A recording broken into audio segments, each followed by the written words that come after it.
ಇವತ್ತು ಬಿಬಿಎಂಪಿ ಕಸದ ಲಾರಿ ಚಾಲಕರು ಹಾಗೂ ಸಹಾಯಕರು ಪ್ರತಿಭಟನೆಯನ್ನ ಮಾಡ್ತಿದ್ದಾರೆ. ಕಸವನ್ನ ಎತ್ತಿಲ್ಲ ಅಂತಂದ್ರೆ ಸಿಲಿಕಾನ್ ಸಿಟಿ ಗಾರ್ಬೇಜ್ ಸಿಟಿ ಆಗುತ್ತೆ. ಬಿಬಿಎಂಪಿ ಪೌರ ಕಾರ್ಮಿಕರು ಪ್ರತಿಭಟನೆಯನ್ನು ನಡೆಸುತ್ತಿದ್ದಾರೆ. ಕಸದ ವಾಹನ ಚಾಲಕರು ಹಾಗೆ ಸಹಾಯಕರು ಈಗ ಪ್ರತಿಭಟನೆಗೆ ಧುಮುಕಿದ್ದಾರೆ. ಲೋಡರ್ಗಳಿಂದ ಫ್ರೀಡಂ ಪಾರ್ಕ್ನಲ್ಲಿ ಪ್ರೊಟೆಸ್ಟ್ ನಡೀತಾ ಇದೆ. ಕೆಲಸ ಕಾಯಂ ಆಗಬೇಕು, ವೇತನವನ್ನ ಹೆಚ್ಚಳ ಮಾಡಬೇಕು ಅಂತೇಳಿ ಆಗ್ರಹಿಸಿ ಧರಣಿಯನ್ನ ಮಾಡ್ತಾ ಇದ್ದಾರೆ.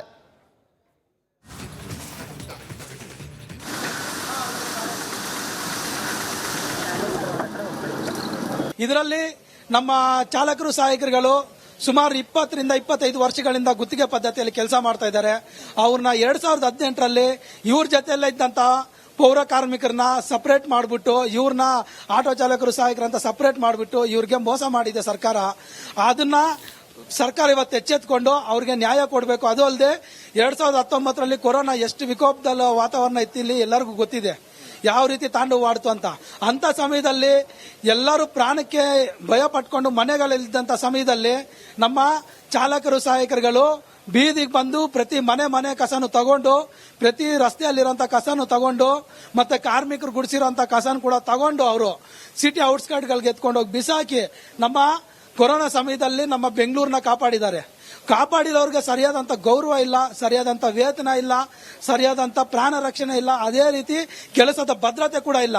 ಇವತ್ತು ನೋಡಿ ಹೋರಾಟ ಕೀಳು ಬಂದಿದ್ದೀರಿ. ಆ ಹೋರಾಟಕ್ಕೆ ಬಂದಾಗ ಗುತ್ತಿಗೆದಾರರು ಮತ್ತೆ ಕೆಲವು ಭ್ರಷ್ಟ ಅಧಿಕಾರಿಗಳು ಗುತ್ತಿಗೆದಾರ ಜೊತೆ ಶಾಮೀಲಾಗಿ ಹೋರಾಟಕ್ಕೆ ಯಾರು ಹೋಗ್ಬೇಡಿ, ಕೆಳದಿಂದ ತೆಗಿತೀನಿ ಅಂತೇಳಿ ಬ್ಲಾಕ್ ಮೇಲ್ ಮಾಡ್ತಾ ಇದ್ದಾರೆ. ಯಾಕೆ ಹೇಳಿ? ಇನ್ನು ನಮ್ಮ ಪ್ರತಿನಿಧಿ ದೀಪ್ತಿ ಒಂದು ಪ್ರತ್ಯಕ್ಷ ವರದಿಯನ್ನ ಕೊಟ್ಟಿದ್ದಾರೆ, ನೋಡ್ಕೊಂಬನ್ನಿ. ರಾಜಧಾನಿ ಬೆಂಗಳೂರು ಇವತ್ತಿನಿಂದ ಕಸಮಯ ಆಗುತ್ತೆ. ಯಾಕಂತ ಹೇಳಿದ್ರೆ ಬಿಬಿಎಂಪಿಯ ಕಸದ ಲಾರಿ ಚಾಲಕರು ಸಹಾಯಕರು ಹಾಗೆ ಲೋಡರ್ಗಳು ಪ್ರತಿಭಟನೆಗೆ ಮುಂದಾಗಿರುವಂಥದ್ದು. ತಮಗೆ ತಮ್ಮ ಕರ್ತವ್ಯವನ್ನ ಪರಿಗಣಿಸಿ ಕಾಯಮಾತಿ ಮಾಡಬೇಕು ಅಂತ ಹೇಳಿ ಮುಖ್ಯ ಬೇಡಿಕೆಯೊಂದಿಗೆ ಇವತ್ತಿನಿಂದ ಅನಿರ್ದಿಷ್ಟಾವಧಿ ಕಾಲ ಧರಣಿಗೆ ಮುಂದಾಗಿದ್ದಾರೆ. ಸದ್ಯಕ್ಕೆ ನಾನೀಗ ಬೆಂಗಳೂರಿನಲ್ಲಿ ಒಂದು ಸ್ಪಾಟ್ನಲ್ಲಿದ್ದೀನಿ. ಇವತ್ತು ಯಾವುದೇ ಕಸದ ಲಾರಿ ಹಾಗೆ ಆಟೋಗಳನ್ನ ತೆಗೆಯದ ಇರಲು ಚಾಲಕರು, ನಿರ್ವಾಹಕರು ಜೊತೆಗೆ ಸಹಾಯಕರು, ಲೋಡರ್ಗಳು ತೀರ್ಮಾನವನ್ನ ಮಾಡಿದ್ದಾರೆ. ಕೇವಲ 8 ರಿಂದ 12 ಸಾವಿರದಷ್ಟು ಮಾತ್ರ ಸಂಬಳವನ್ನ ಪಡೆದು ತುಂಬಾ ರಿಸ್ಕ್ ಜಾಬನ್ನ ಮಾಡ್ತಾ ಇದ್ದಾರೆ. ತಮ್ಮನ್ನ ಪರಿಗಣಿಸಲಿಲ್ಲ. ಕೋವಿಡ್ಗೂ ಮುನ್ನ ನಮಗೆಲ್ಲ ಕಾಯಂ ಮಾಡ್ತೀವಿ ಅಂತ ಸರ್ಕಾರ ಭರವಸೆಯನ್ನ ಕೊಟ್ಟಿತ್ತು. ಆದ್ರೆ ಭರವಸೆಯನ್ನ ಈಡೇರಿಸಿಲ್ಲ. ಇಷ್ಟು ವರ್ಷಗಳ ಕಾಲ ಕೆಲಸ ಮಾಡಿ ನಮ್ಮ ಹೆಲ್ತ್ ಎಲ್ಲ ಹಾಳಾಗಿದೆ. ನಮ್ಮನ್ನು ಕೂಡ ಕಾಯಂ ಮಾಡಬೇಕು ಅಂತ ಹೇಳಿ ಮುಖ್ಯ ಬೇಡಿಕೆಯನ್ನ ಮುಂದಿಟ್ಕೊಂಡು ಇವತ್ತು ಬಿಬಿಎಂಪಿ ಕಸದ ಲಾರಿ ಮಾಲೀಕರು ಹಾಗೆ ಸಹಾಯಕರು, ಚಾಲಕರು ಮುಂದಾಗಿರುವಂಥದ್ದು. ಫ್ರೀಡಂ ಪಾರ್ಕಿನಲ್ಲಿ ಸರಿಯಾಗಿ 11 ಗಂಟೆ ಹೊತ್ತಿಗೆ ಪ್ರತಿಭಟನೆಯನ್ನ ಮಾಡೋ ಮೂಲಕ ರಾಜ್ಯ ಸರ್ಕಾರದ ಗಮನವನ್ನ ಸೆಳೆಯೋಕ್ಕೂ ಕೂಡ ಮುಂದಾಗ್ತಾ ಇದ್ದಾರೆ. ಇನ್ನು ಬೆಂಗಳೂರಿನ ನಾನಾ ಭಾಗಗಳಲ್ಲಿ ಕಸ ಎಲ್ಲ ಹಾಗೆ ಬಿದ್ದಿರುವಂಥದ್ದು. ಇನ್ನು 2 ದಿನ ಇದೇ ರೀತಿಯಾಗಿ ಅವರ ಧರಣಿ ಮುಂದುವರೆದೆ ಬೆಂಗಳೂರು ಗಾರ್ಬೇಜ್ ಸಿಟಿಯಾಗಿ ಪರಿಣಮಿಸುತ್ತೆ. ಮೊದಲೇ ಮಳೆ ಬರ್ತಾ ಇದೆ, ಕಾಯಿಲೆಗಳ ಬಿಡಾರ ಆಗಿದೆ ಬೆಂಗಳೂರು. ಇಂತಹ ಹೊತ್ತಿನಲ್ಲಿ ಕಸದ ಸಮಸ್ಯೆಯಿಂದ ಮತ್ತಷ್ಟು ಹೆಲ್ತ್ ಹಾಳಾಗುವಂತಹ ಸಾಧ್ಯತೆ ಇದೆ. ಹೀಗಾಗಿ ರಾಜ್ಯ ಸರ್ಕಾರ ಮುಖ್ಯವಾಗಿ ರಾಜ್ಯ ಬಿಜೆಪಿ ಪಾಳ್ಯದಲ್ಲಿ ಬಣ ಬಡಿದಾಟ ತಾರಕಕ್ಕೇರ್ತಾ ಇದ್ದಂತೆ ಈಗ ಈ ಒಂದು ಬಿಜೆಪಿ ಬಣ ಬಡಿದಾಟದ ಚೆಂಡು ಹೈಕಮಾಂಡ್ ಅಂಗಳಕ್ಕೆ ತಲುಪಿತ್ತು. ರಾತ್ರಿ ಯತ್ನಾಳ್ ಅವರಿಗೆ ನೋಟಿಸ್ ಜಾರಿ ಮಾಡಲಾಗಿದೆ. ಶೋಕಾಸ್ ನೋಟಿಸ್ ಅನ್ನ ಜಾರಿ ಮಾಡಲಾಗಿದೆ. ನೋಟಿಸ್ಗೆ ಉತ್ತರವನ್ನ ಕೊಡ್ತೀನಿ ಅಂತ ಶಾಸಕ ಬಸನಗೌಡ ಪಾಟೀಲ್ ಯತ್ನಾಳ್ ಅವರು ತಮ್ಮ ಸೋಷಿಯಲ್ ಮೀಡಿಯಾದಲ್ಲಿ ಪೋಸ್ಟ್ ಅನ್ನ ಮಾಡಿದ್ದಾರೆ. ಗಾಲಡಿ ನಿನ್ನೆ ಸಂಜೆ ದೆಹಲಿ ರೀಚ್ ಆಗಿದ್ದಾರೆ. ದೆಹಲಿಯಲ್ಲೇ ಬಿಡುಬಿಟ್ಟಿರುವಂತಹ ಶಾಸಕ ಬಸನಗೌಡ ಪಾಟೀಲ್ ಯತ್ನಾಳ್ ನೋಡಿ, ಅವರಿಗೆ ಕೊಟ್ಟಿರುವಂತ ನೋಟಿಸ್, ಶೋಕಾಸ್ ನೋಟಿಸ್, ಉತ್ತರವನ್ನ ಕೊಡಬೇಕು 10 ದಿನದ ಒಳಗೆ ಅಂತೇಳಿ ಶೋಕಾಸ್ ನೋಟಿಸ್ ಅನ್ನ ಕೊಡಲಾಗಿದೆ. ರಾಜ್ಯ ಬಿಜೆಪಿ ಪಾಳ್ಯದಲ್ಲಿ ಒಂದು ವಿಜೇಂದ್ರ ಬಣ ವರ್ಸಸ್ ಯತ್ನಾಳ್ ಬಣ ಅನ್ನುವಂತಾಗಿದೆ.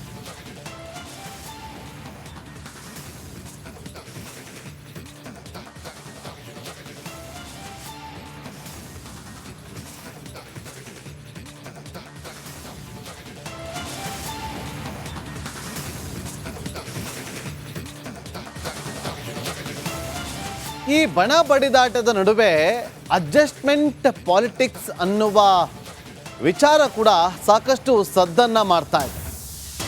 ಬಿಜೆಪಿ ಪಣದಲ್ಲಿ ಬಣ ಬಡಿದಾಟ ಅಷ್ಟೇ ಅಲ್ಲ, ಅಡ್ಜಸ್ಟ್ಮೆಂಟ್ ಪಾಲಿಟಿಕ್ಸ್ ಒಂದು ರೀತಿಯಲ್ಲಿ ಬಿರುಗಾಳಿಯನ್ನ ಎಬ್ಬಿಸ್ತಾ ಇದೆ. ಬೇರೆಯವರ ರೀತಿ ಅಡ್ಜಸ್ಟ್ಮೆಂಟ್ ರಾಜಕಾರಣವನ್ನ ಮಾಡ್ತಾ ಇಲ್ಲ. ಪೇಪರ್ ಸಿಂಹನ ರೀತಿ ಸಿದ್ದರಾಮಯ್ಯನ ಕಾಲಿಗೆ ಬಿದ್ದಿಲ್ಲ. ಪ್ರತಾಪ್ ಸಿಂಹ ವಿರುದ್ಧವೂ ಕೂಡ ಈಗ ರೇಣುಕಾಚಾರ್ಯ ಗುಡುಗಿದ್ದಾರೆ. ರಿಪಬ್ಲಿಕ್ ಕನ್ನಡ ಸಂದರ್ಶನದಲ್ಲಿ ರೇಣುಕಾಚಾರ್ಯ ಅವರು ಈ ರೀತಿಯಾಗಿ ಹೇಳಿಕೆಯನ್ನ ಕೊಟ್ಟಿದ್ದಾರೆ. ಇನ್ನೊಬ್ಬರಿಗೆ ಸಲಾಂ ಹೊಡೆಯೋ ಕೆಲಸ ಮಾಡಿಲ್ಲ ಅಂದಿದ್ದಾರೆ ನೋಡಿ.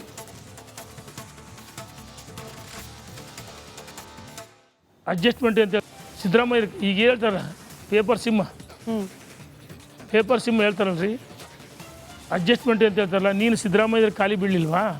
ಅಲ್ಲಿಯ ಕಾಂಗ್ರೆಸ್ ಸಚಿವರ ಜೊತೆಗೆ ಹೊಂದಾಣಿಕೆ ಮಾಡ್ಕೊಂಡಿಲ್ವಾ? ಆ ಹೊಂದಾಣಿಕೆ ರಾಜಕಾರಣ ಹೊಂದಾಣಿಕೆ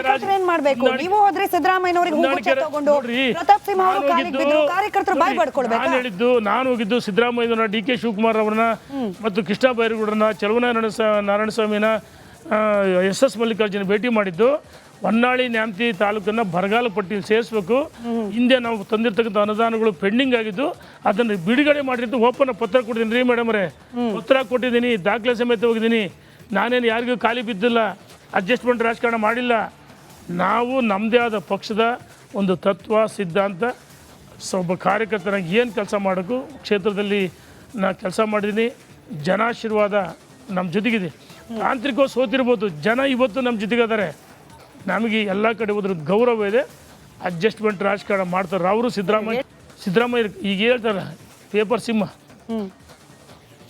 ಹೇಳ್ತಾರಲ್ರಿ, ಅಡ್ಜಸ್ಟ್ಮೆಂಟ್ ಅಂತ ಹೇಳ್ತಾರಲ್ಲ. ನೀನು ಸಿದ್ದರಾಮಯ್ಯ ಖಾಲಿ ಬೀಳಲಿಲ್ವಾ? ಅಲ್ಲಿಯ ಕಾಂಗ್ರೆಸ್ ಸಚಿವ ಬಸನಗೌಡ ಪಾಟೀಲ್ ಯತ್ನಾಳ್ ಅವರ ವಿರುದ್ಧ ಈಗ ಸ್ವಾಮೀಜಿ ಒಬ್ಬರು ಆಕ್ರೋಶವನ್ನ ಹೊರಹಾಕಿದ್ದಾರೆ. ಬಸವಣ್ಣನವರ ವಿಚಾರವನ್ನ ಅವರು ಪ್ರಸ್ತಾಪ ಮಾಡಿ ವಿವಾದವನ್ನ ಮೈ ಮೇಲೆ ಎಳೆದುಕೊಂಡಿದ್ರು ಶಾಸಕ ಬಸನಗೌಡ ಪಾಟೀಲ್ ಯತ್ನಾಳ್. ಅವರಿಗೆ ಅವಮಾನ ಮಾಡಿರುವ ಆರೋಪ ಕೇಳಿ ಬಂದಿತ್ತು. ಹಾಗಾಗಿ ಶಿವಾನಂದ ಶ್ರೀಗಳು ಸಿಟ್ಟನ್ನ ಹೊರಹಾಕಿದ್ದಾರೆ. ತಕ್ಷಣ ಕ್ಷಮೆ ಕೇಳಬೇಕು ಶಾಸಕರು. ಮಾತು ವಾಪಸ್ ತೆಗೆದುಕೊಂಡ್ರೆ ಮುಂದೆ ಗೆದ್ದು ಬರ್ತೀರಿ, ಇಲ್ಲ ಅಂದ್ರೆ ಬಿದ್ದು ಹೋಗ್ತೀಯಾ. ಒಂದು ವೇಳೆ ನೀವು ಸೋಲಿಲ್ಲ ಅಂತ ನಾನು ಪೀಠ ತ್ಯಾಗವನ್ನ ಮಾಡ್ತೀನಿ ಅಂತಲೂ ಕೂಡ ಸವಾಲನ್ನ ಹಾಕಿದ್ದಾರೆ. ಕೇಳಿ. ಶರಣ ಅಂತ ಬರ್ಕೋಬಹುದು. ಇದೆಲ್ಲ ಜಗತ್ತಿನಲ್ಲಿ ಯಾರಾದ್ರೂ ಒಬ್ಬ ಬಸವಣ್ಣ ಇದ್ರೆ 12ನೇ ಶತಮಾನದ ಧರ್ಮಗುರು ಬಸವಣ್ಣವ್ರು ಬಿಟ್ರೆ ಯಾರು ಬಸವಣ್ಣ ಆಗಂಗಿಲ್ಲ. ಸುಮ್ಮನೆ ನೀವು ಬರ್ಕೋಬಹುದು ಅಭಿನವ ಬಸವಣ್ಣ, ಆ ಬಸವಣ್ಣ ಶರಣ ಅಂತ ಬರ್ಕೋಬಹುದು. ಇದೆಲ್ಲ ಸುಳ್ಳಾಗ್ತದೆ. ಅದಕ್ಕಾಗಿ ದಯಮಾಡಿ ಅಂತ ಕೇಳಿದಾಗ ಆ ಯತ್ನಾಳರಲ್ಲಿ ವಿನಂತಿ ಮಾಡ್ಕೊಳ್ತಿದ್ದೇನೆ. ನೀನು ತೀವ್ರವಾಗಿ ಅಂತ ಕೇಳಿದಾಗ